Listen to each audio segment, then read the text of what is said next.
The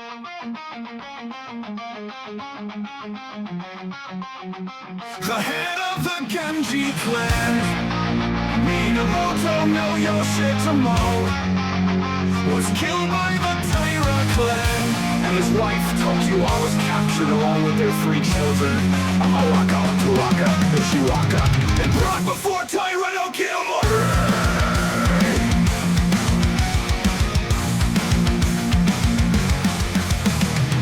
Kiyomori ordered the children's heads to be chopped off, but Tokiwa pleaded with him to spare their lives by entrusting them to a temple. Eventually, Ushiwaka turned 7 and was entrusted to the temple as promised, and began his rigorous life of training as a monk at a temple in Mount Kurama.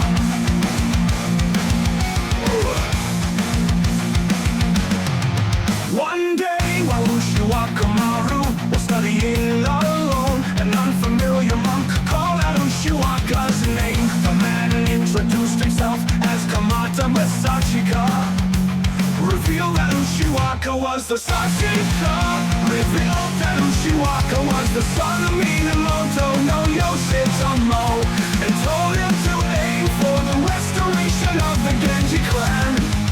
Ushiwaka then began training in swordsmanship against the cruel Tengu on Mount Kurama. His swordsmanship improved in an instant, and Ushiwaka disappeared from the temple at Mount Kurama at the age of 15. At that time, rumors were spreading in Kyoto that a vile man named Benkei had been collecting 1,000 swords by stealing them from samurai on the street. Tonight wants to be the 1,000th night. Ushiwakamaru was walking across Gojo Bridge, playing a flute. Seeing the sword Benkei had on his belt, he declared that it was worthy of being the 1,000th sword, and challenged Ushiwaka to a duel. Ushiwaka dodged Benkei's long sword with a flick of his arm, then threw a fan at his forehead, knocking Benkei over. Benkei surrendered and became Ushiwakamaru's retainer. Ushiwakamaru eventually took on the name Minamoto no Yoshitsune, raised an army with his brother Yoritomo, and succeeded in destroying the Heike clan. Oh!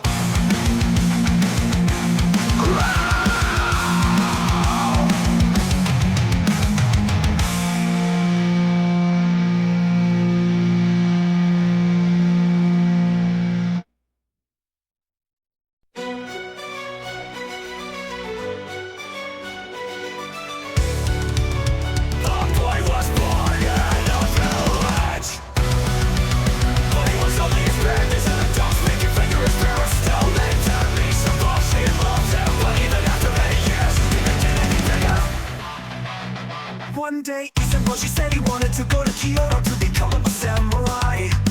His parents tried to stop him, but he was determined, so they had no choice but to send him off with a needle sword and a bull-shaped bow. After several days, Ikkyu-san finally arrived in Kyoto and went to the residence of the minister of Santo to ask for service. The minister liked Ikkyu-san because of his small but interject body, and asked him to serve as a servant of his only daughter, Haruhime.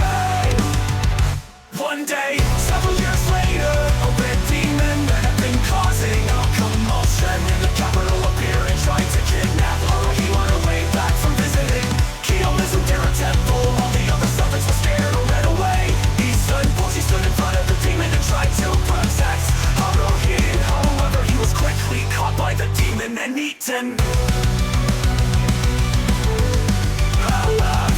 When Ikkyu-san started poking around in her stomach with the needle sword, the ogre pleaded with her to be forgiven, saying that she would never be so violent again. Ran away crying. Haruhi then used the magic mallet that the ogre had forgotten to make Ikkyu-san's body bigger. In recognition of his achievement in defeating the ogre, Ikkyu-san changed his name to Horikawa showing every Haruhi made. He also invited his parents back home to the capital, and they lived happily ever after.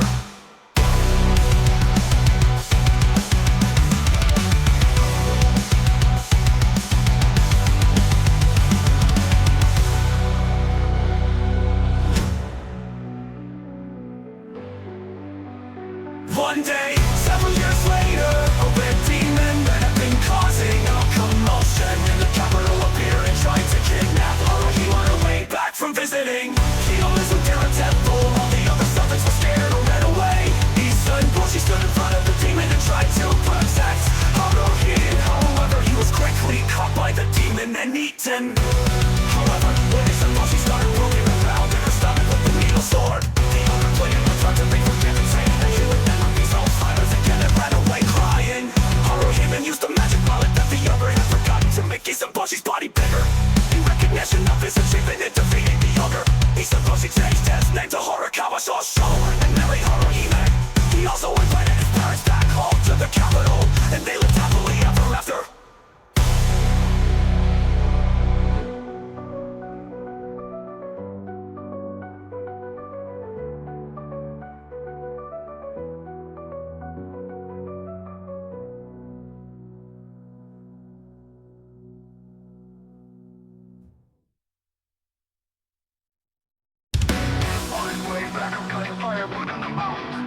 old man found a great suffering.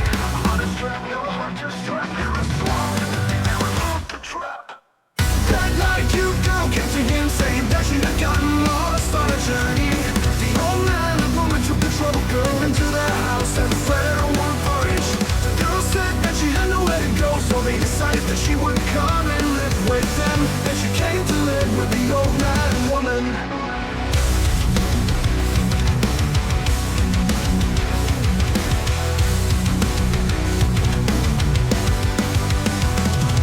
Next morning, the girl took the thread and went into the weaving room. And after a while she came out having woven a beautiful cloth. The old man sold it in town for a high price and was able to buy rice and miso. That night and the next night, the girl woke up and the old man went to town to sell it.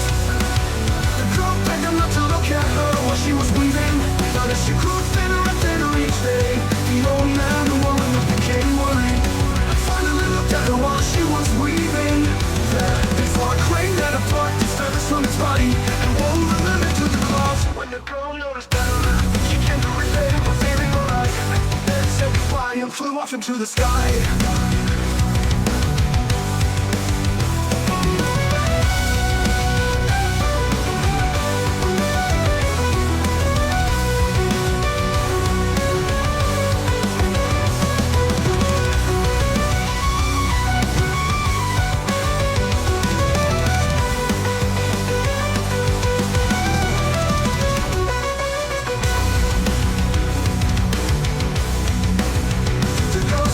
She had nowhere to go, so they decided that she would come and live with gold. So they decided that she would come and live with them. And she came to live with the old man and woman. And woman.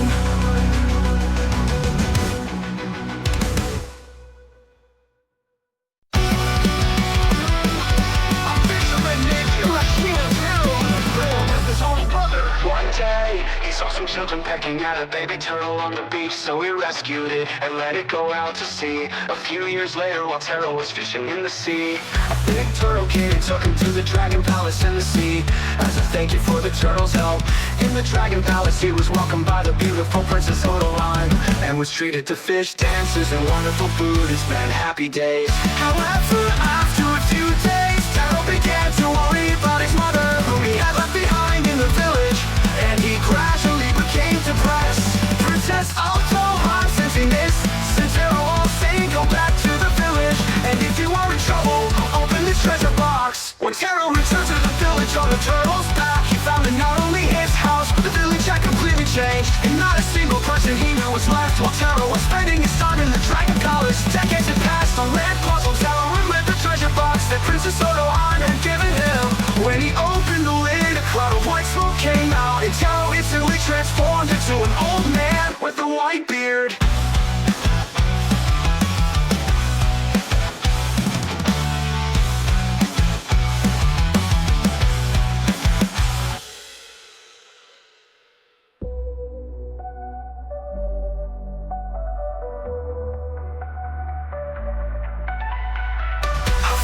Later, one Taro vision me, a barrel of one nothing to build, a dream of me.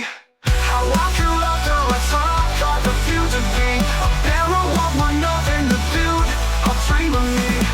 A few years later, one Taro vision me, a barrel of one nothing to build, a dream of me. Oh, a Taro, a dream of me. However, after a few been played with his overrubber and was treated to happily but terrible man with a white beard. Before.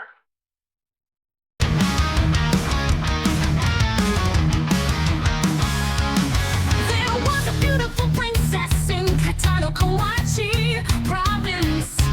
Her mother had been ill for a long time and was worried about a future after her death. She visited the canon Bodhisattva, where she was told to place a bowl on her head. The mother put the bowl under his instructed and died within a few days. Her father tried to remove the bowl, saying it was unseemly, but for some reason was unable to do so.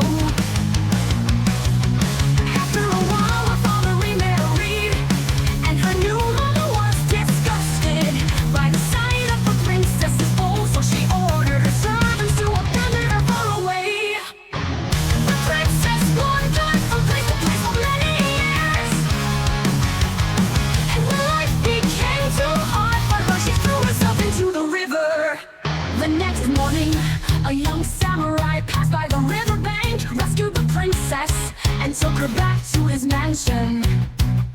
The princess ended up working there. Oh, one night she found a photo in the storehouse and played it, reminiscing about the past. When the young lord heard the sound, the young prince felt that the princess was of noble birth and asked her about her background. The princess told him about her life story. Afterwards, the young prince and his wife were proposed to marry, but he said he wanted to marry Hachikatsu Hime, which was strongly opposed by his parents. The young prince's father drew his sword to kill Hachikatsu Hime, but the moment he raised it, the ball flashed and shattered into pieces, revealing the beautiful princess along with many gold and silver treasures. The princess was married to the young prince and lived happily ever after.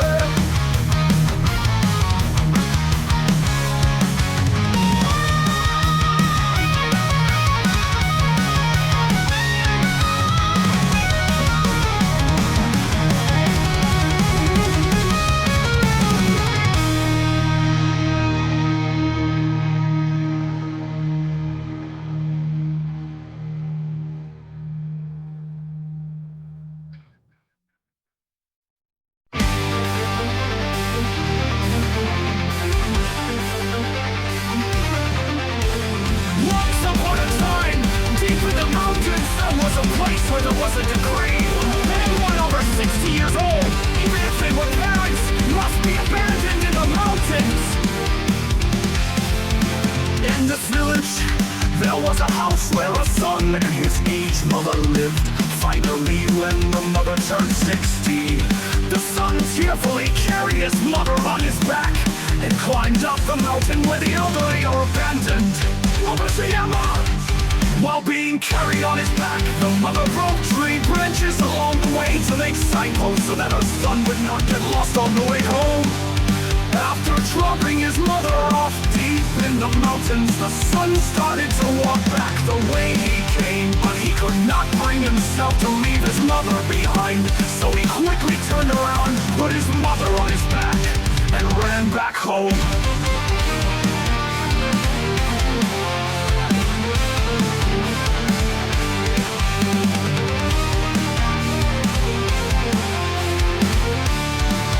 After taking his mother home, the son secretly built a secret room under the floor of the house and hid her there. He spent his days pretending not to know anything.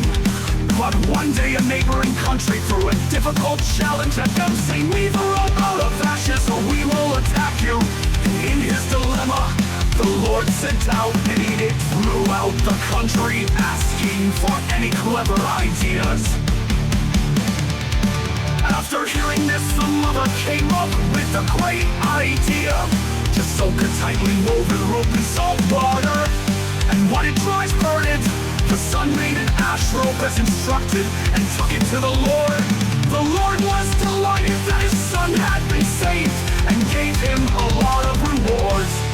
However, the neighboring country again threw up difficult problems and continued to give him challenges such as thread a string to a bamboo with 7 curved joints and make a drum that plays without being hit. But thanks to the mother's wisdom, they were all solved.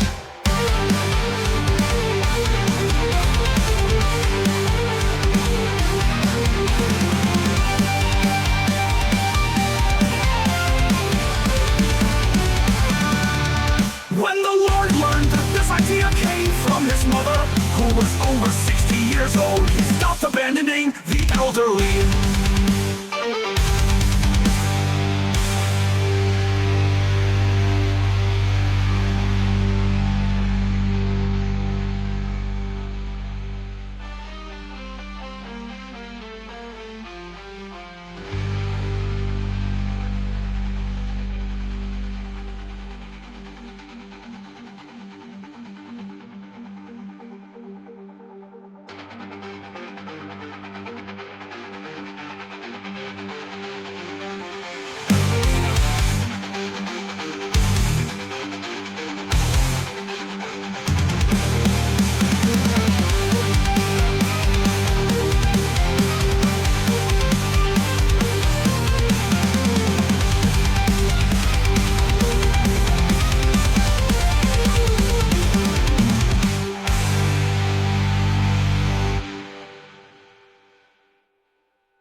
You know, there was a temple called Kokuji, and there was a clever young monk named Ikkyu. The head priest of the temple loved sweets and would always secretly mix starch syrup by himself, letting them know, lying that it was poisonous to children.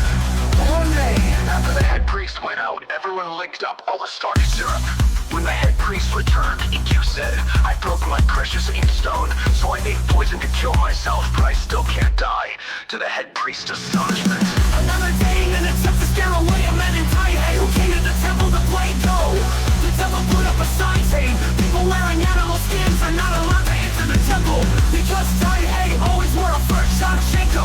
However, Taihei said, isn't the drum at the temple also made of animal skin? So Ikkyu took a drumstick and chased Taihei, trying to hit him. Taihei wanted to get revenge with his cleverness, so he invited the monk and Ikkyu to his house. He put up a sign on the bridge in front of his house saying, do not cross this bridge. But Ikkyu crossed the middle of the bridge, impressing Taihei.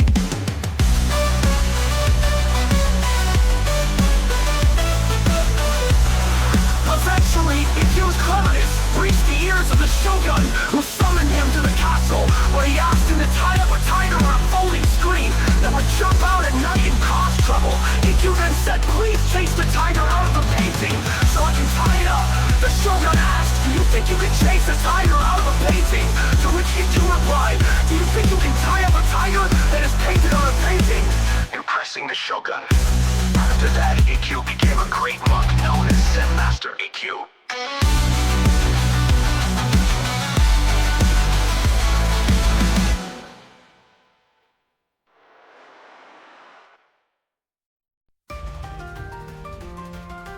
A poor man who has never been successful in anything he does prays to the cat and Bodhisattva for good luck. The cat and Bodhisattva appears and tells him to treasure the first thing he gets when he leaves the temple and go west.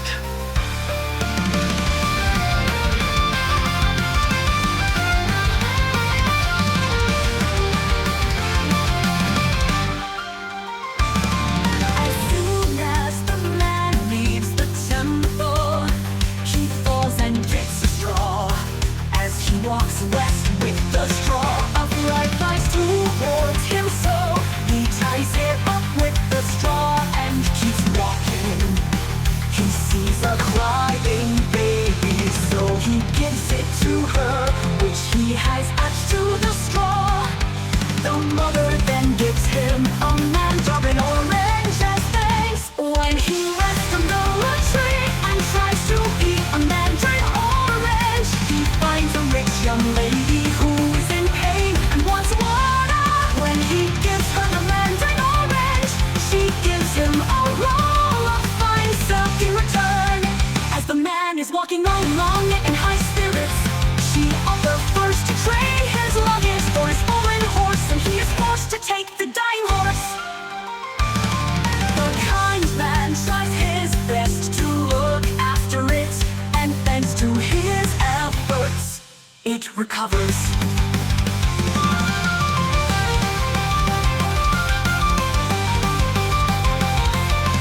Boy takes the horse to the castle town. A rich man who likes it offers to buy it for 1,000 oil.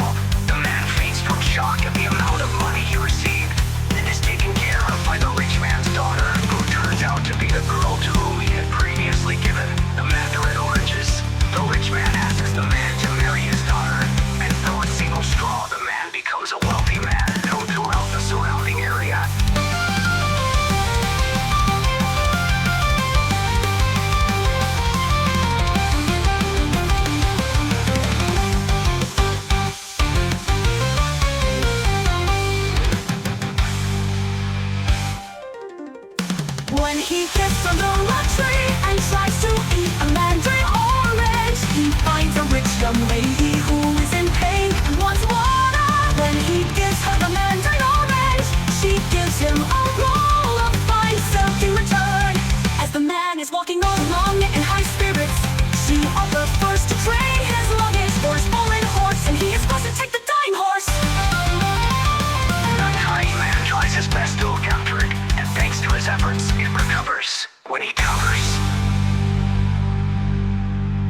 When he takes the horse to the castle town, a rich man who likes it offers to buy it for 1,000 ryo. The man faints from shock at the amount of money he received, and is taken care of by the rich man's daughter, who turns out to be the girl to whom he had previously given the mandarin oranges. The rich man asks the man to marry his daughter, and from a single straw the man becomes a wealthy man, known throughout the surrounding area. Once upon a time, a kind woman and a woman, a great man and woman ran next door to each other. One day, a puppy ran away to the kind old man. The greedy old man chased after him, saying that the dog would destroy his field. The kind old man bowed his head to the old man next door and asked for forgiveness and decided to keep the puppy under the name Butchie. Butchie grew big and big thanks to the old man and old woman's love for him. One day, Butchie barked to the mountain behind his house saying, "Dig here, woof woof." So when they dug there, they found a lot of gold coins. The green old man next door saw this and took Butchie to take him to the mountain behind his house. But snakes and monsters came up, so he got angry and killed Butchie. The saddle man buried Butchie's body in the mountain behind his house, and set up a small wooden grave marker there. The grave marker grew big and became a fine tree. So the tree said, "Make me a mortar." So they cut down the tree and used it to pound rice cakes, which turned into gold coins. The old man and woman next door tried to imitate the old man. The rice cakes turned into nut balls that popped and turned their faces black. The greedy old man became angry and smashed the mortar into pieces and burned it in the stove. The kind old man was sad and then tried to collect the ashes to sow them in the field, but the wind blew the ashes away. The window tree began to grow, blossomed into cherry blossoms. The old man and woman were so happy that they sprinkled the ashes on all the withered trees, and the cherry blossoms blossomed all over the place. The funeral man who heard the story came and was delighted to see the old man making the withered trees blossom, and gave him many rewards.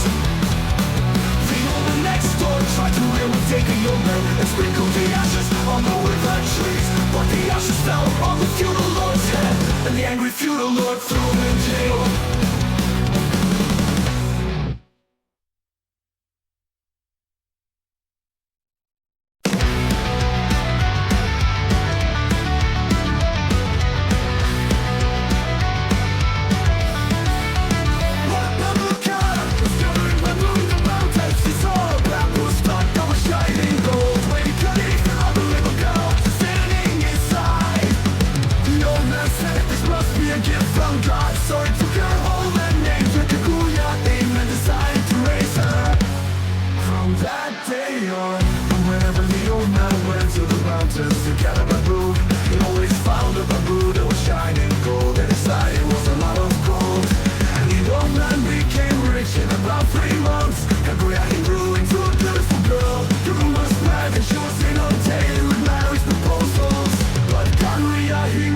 Unreasonable demands to make them give up.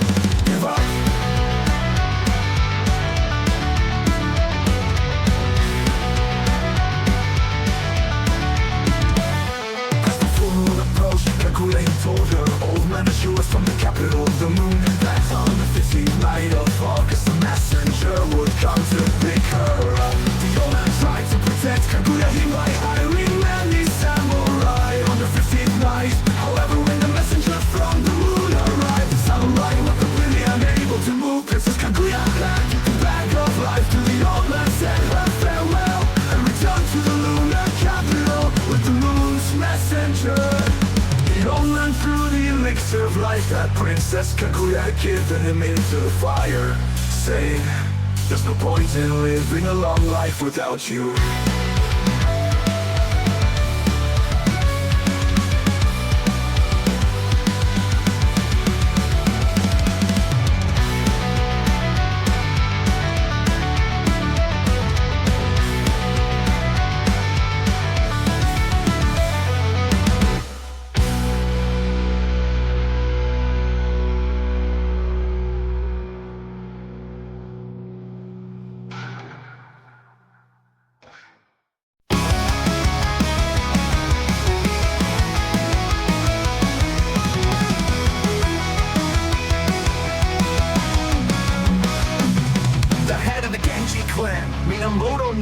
Yoshitomo was killed by the Taira clan, and his wife Tokiwa was captured along with their 3 children, Imawaka, Otawaka, and Ushiwaka, and brought before Taira no Kiyomori. Kiyomori ordered the children's heads to be chopped off, but Tokiwa pleaded with him to spare their lives by entrusting them to a temple. Eventually, Ushiwaka turned 7 and was entrusted to the temple as promised, and began his rigorous life of training as a monk at a temple in Mount Kurama. One day, while Ushiwakamaru was studying alone, an unfamiliar monk called out Ushiwaka's name. The man introduced himself as Kamada Masachika, revealed that Ushiwaka was the son of Minamoto no Yoshitaro, and told him to aim for the restoration of the Genji clan. Ushiwaka then began training in swordsmanship against a Crow Tengu on Mount Kurama. His swordsmanship improved in an instant, and Ushiwaka disappeared from the temple at Mount Kurama at the age of 15. At that time, rumors were spreading in Kyoto that a violent man named Benkei had been collecting 1,000 swords by stealing them from samurai on the street. Tonight was to be the 1,000th night, and Ushiwakamaru was walking across Dojo Bridge playing a flute, seeing the sword Benkei had on his belt. He declared that it was worthy of being the 1,000th sword and challenged Ushiwaka to a duel. Ushiwaka dodged Benkei's long sword with the flick of his arm and threw a fan at his forehead, knocking Benkei over. Benkei surrendered and became Ushiwakamaru's retainer.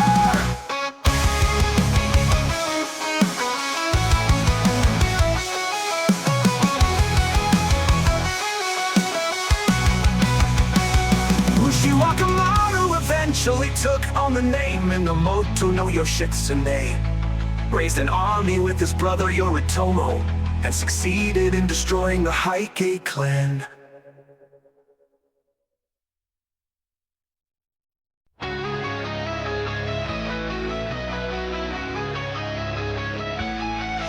boy was born in a village, but he was only as big as an adult's pinky finger. His parents still named him Isun Boshi and loved him, but even after many years, he didn't get any bigger.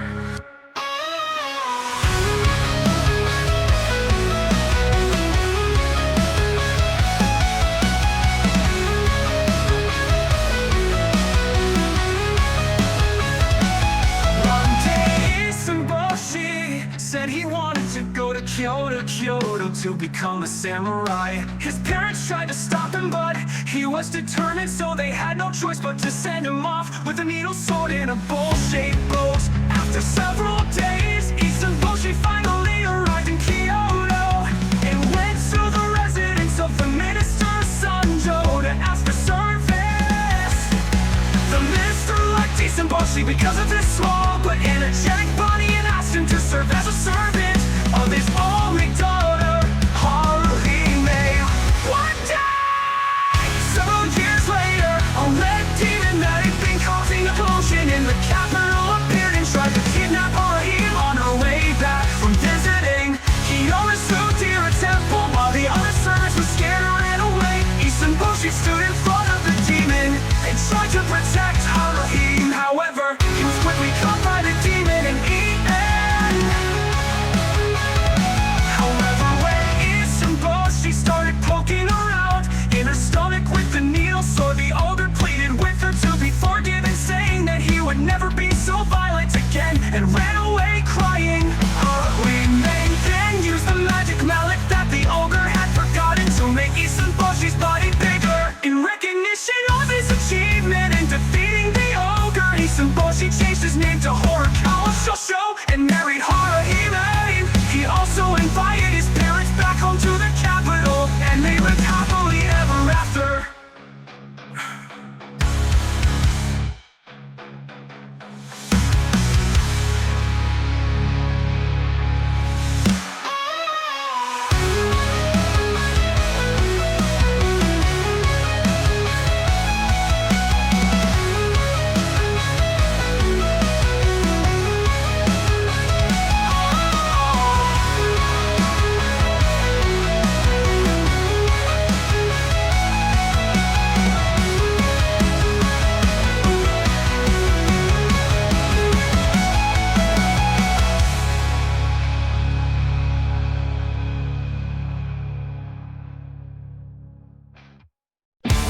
live with the old man and woman. The next morning, the girl took the thread and went into the weaving room. And after a while, she came out having woven a beautiful cloth. The old man sold it in town for a high price and was able to buy rice and miso. That night and the next night, the girl wove cloth and the old man went to town to sell it.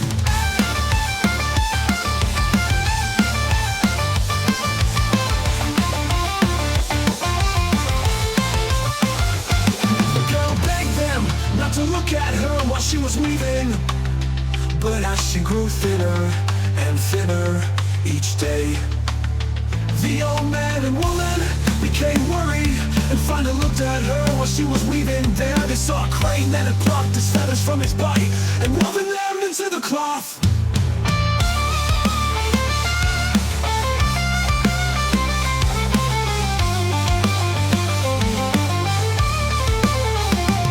When the girl noticed them, she came to repay them for saving her life, but then said goodbye and flew off into the sky. That night, a cute girl came to him saying that she had gotten lost on a journey.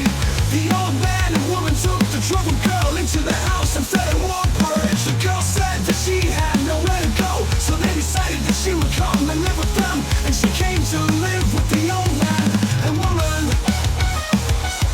The next morning, the girl took the thread and went into the weaving room. And after a while, she came out having woven a beautiful cloth. The old man sold it in town for a high price and was able to buy rice and miso. That night and the next night, the girl wove cloth and the old man went to town to sell it. The girl begged them not to look at her while she was weaving, but as she grew thinner and thinner each day, the old man and woman became worried and finally looked at her while she was weaving. Then they saw a crane that had plucked his feathers from his body and woven them into the cloth. And the girl noticed them, she came to repay them for saving her life, but then said goodbye and flew off into the sky. A fisherman named Urashima Taro lived with his old mother. One day he saw some children pecking at a baby turtle on the beach, so he rescued it and let it go out to sea. A few years later, while Taro was fishing in the sea, a big turtle came and took him to the dragon palace in the sea. As a thank you for the turtle's help, in the dragon palace, he was welcomed by the beautiful princess Urashima and was treated to fish, dances, and wonderful food and spent happy days.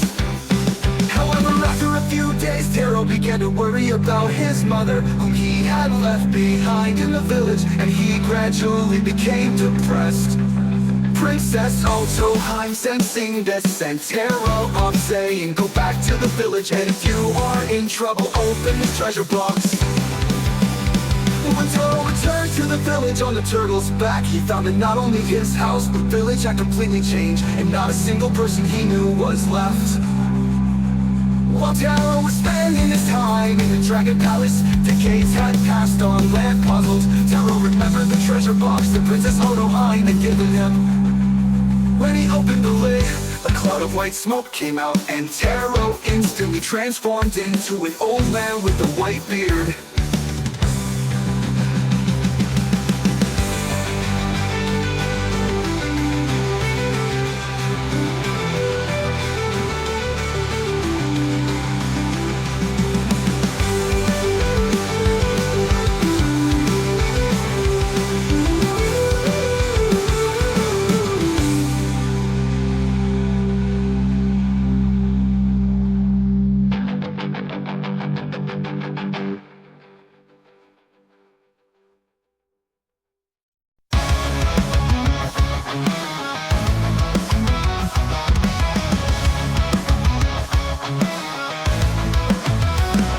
There was a beautiful princess in Kawachi province. Her mother had been ill for a long time and was worried about her future after her death. She visited the canon Bodhisattva, where she was told to place a bowl on her head. The mother put the bowl on her as instructed and died within a few days. Her father tried to remove the bowl, saying it was unseemly, but for some reason was unable to do so. After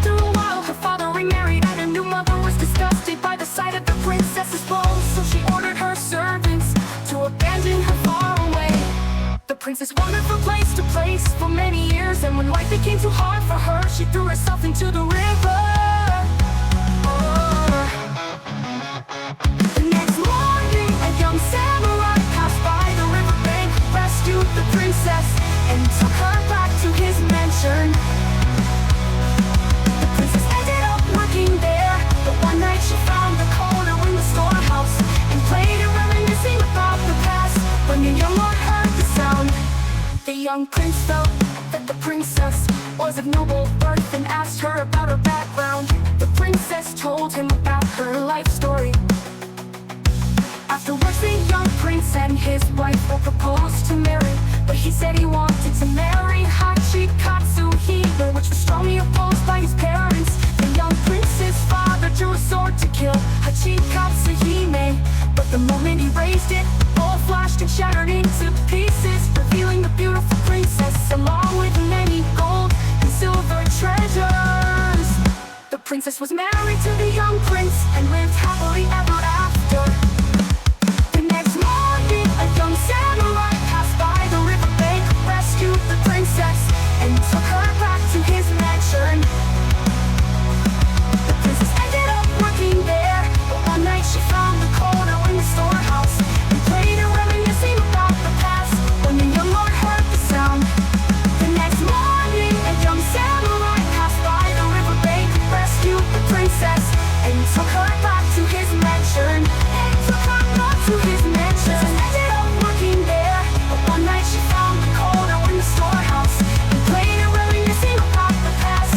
When the young lord heard the sound, the next morning, a young samurai passed by the riverbank, rescued the princess, and took her back to his mansion. The princess ended up working there, but one night she found a koto in the storehouse and played it, reminiscing about the past. When the young lord heard the sound,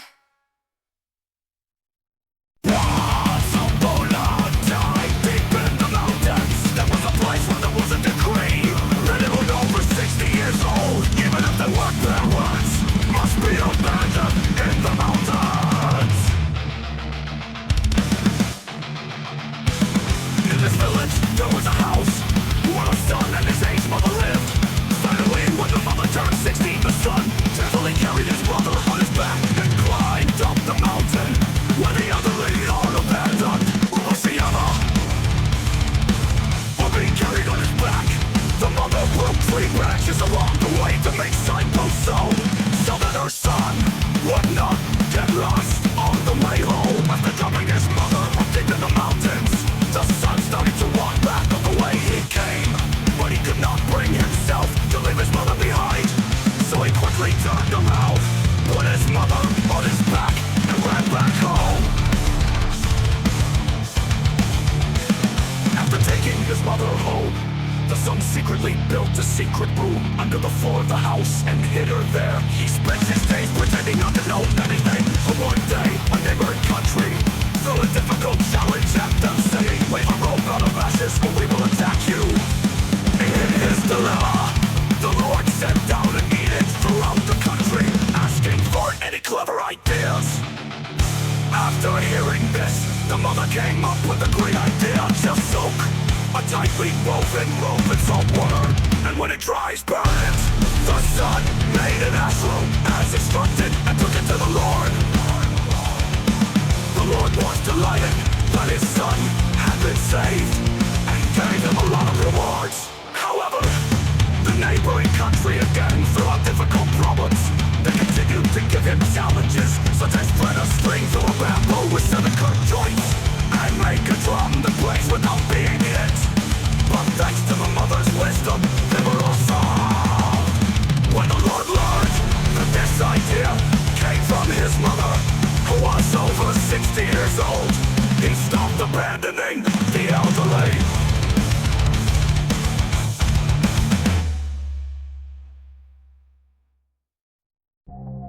On the outskirts of Kyoto, there was a temple called Ekkyu. There was a clever young monk named Ikkyu.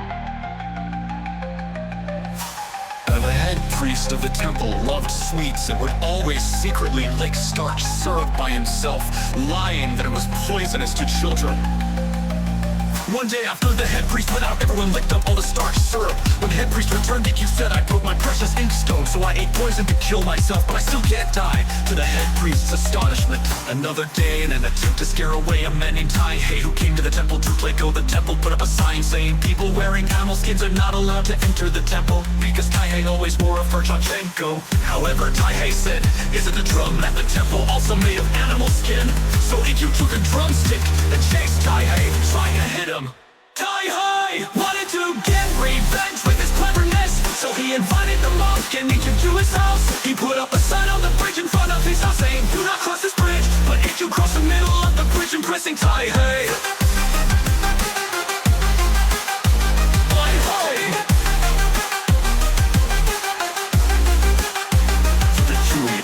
Cleverness reached the ears of the shogun, who summoned him to the castle where he asked him to tie up a tiger on a folding screen that would jump out at night and cause trouble. Ikkyu then said, please chase the tiger out of the painting so I can tie it up. The shogun asked, do you think you can chase a tiger out of a painting? To which Ikkyu replied, do you think you can tie up a tiger that is painted on a painting? Impressing the shogun. After that, Ikkyu became a great monk known as Zen Master Ikkyu. Ikkyu.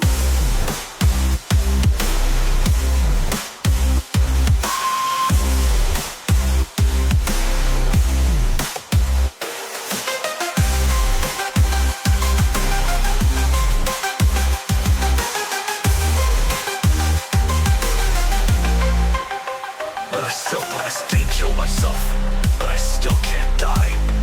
To the head priest's astonishment. What'd you do?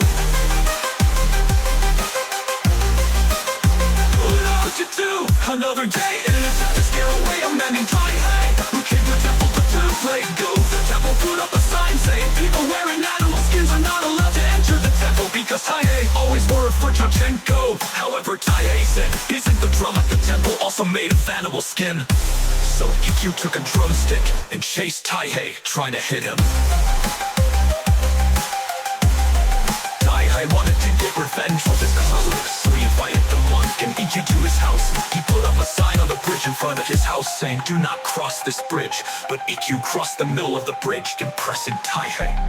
Eventually, Ikkyu's cleverness reached the ears of the shogun, who summoned him to the castle, where he asked him to tie up a tiger on a folding screen that would jump out at night and cause trouble. Ikkyu then said, please chase the tiger out of the painting so I can tie it up. The shogun asked, do you think you can chase a tiger out of a painting? To which Ikkyu replied, do you think you can tie up a tiger that is painted on a painting? Impressing the shogun.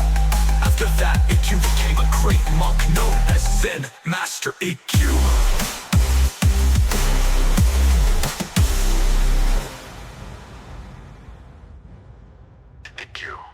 Ikkyu, and so got at night and caused trouble. Ikkyu then said, please chase the tiger out of the painting so I can tie it up.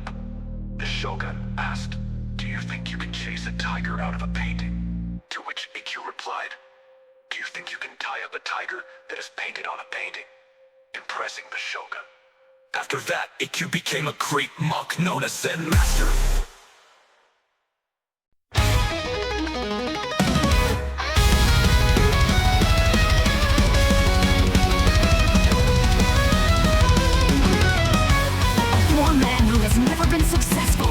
He does. Praise to the Canon Bodhisattva for good luck. The Canon Bodhisattva appears and tells him to treasure the first thing he gets when he leaves the temple and go west.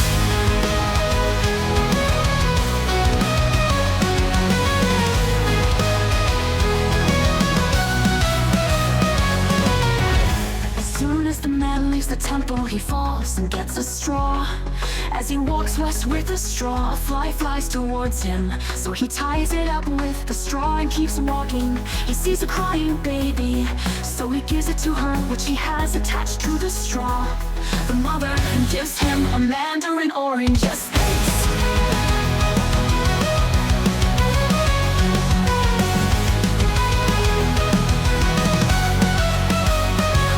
He rests under a tree and tries to eat a mandarin orange. He finds a rich young lady who is in pain and water. When he gives her the mandarin orange, she gives him a bowl of fine silk in return. As the man is walking along in high spirits, she offers to trade his luggage for his fallen horse, and he is forced to take the dying horse. The kind man tries his best to look after it, and thanks to his efforts, it recovers.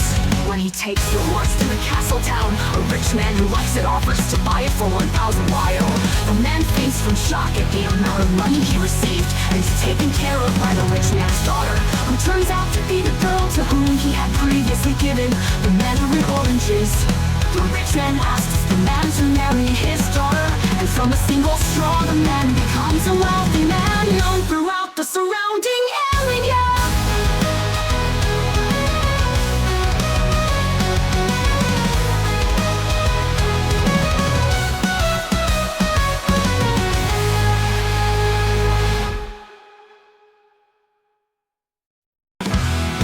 Once upon a time, a young old woman and a greedy old man named Ula lived next door to each other. One day, a puppy ran away to the kind old man. The greedy old man chased after it, saying that the dog had destroyed his field. The kind old man bowed his head to the owner next door and asked for forgiveness, and decided to keep the puppy under the maple tree. But she grew big, and big thanks to the old man and all who was left for him. One day, Butcher barked in the lawn behind his house, saying, "Dig here, woof woof." So when they dug there, they found a lot of gold coins. The greedy old man next door saw this and took Butcher to dig in the mound behind his house, but snakes and monsters came out. So he got angry and killed Ochi. The sun old man buried Ochi's body in the mountain behind his house and set up a small wooden grave under there. The grave marker grew big and big and became a fine tree. Soon the tree said, "Make me a lawyer." So they cut down the tree and used it to pound rice cakes, which turned into gold coins. When the old man and woman next door tried to imitate the old man, the rice cakes turned into mud balls that popped and turned their faces black. The greedy old man became angry and smashed the mortar into pieces and burned it in the stove. The kind old man was sad and tried to collect the ashes to sow them in the field, but the wind blew the ashes away. But when the tree began to glow and blossom into cherry blossoms, the old man and woman were so happy that they sprinkled the ashes all over with their trees. And the cherry blossoms blossomed all over the place. The feudal lord who heard the story came and was delighted to see the old man making the withered trees blossom and give them many rewards. The old man next door tried to imitate the old man and sprinkled the ashes all over the trees, but the ashes fell on the feudal lord's head. He angry threw the whole sword in jail.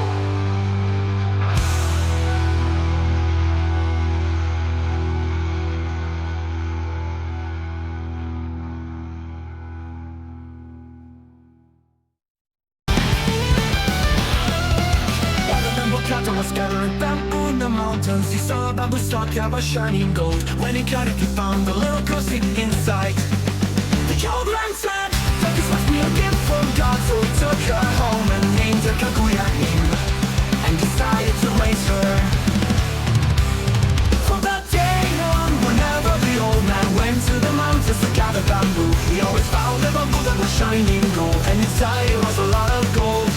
And the old man became rich in about 3 months. Kaguya Hime grew to a beautiful girl. The ring was better, she was inundated with marriage proposals, but Kaguya Hime made unreasonable demands to make them give up.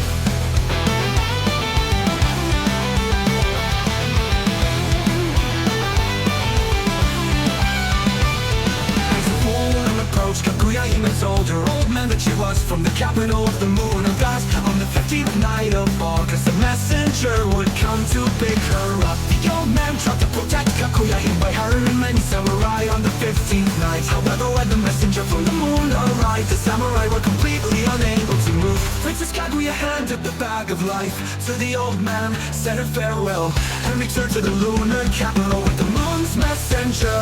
The old man threw the by your sake. There's no point in living a long life without you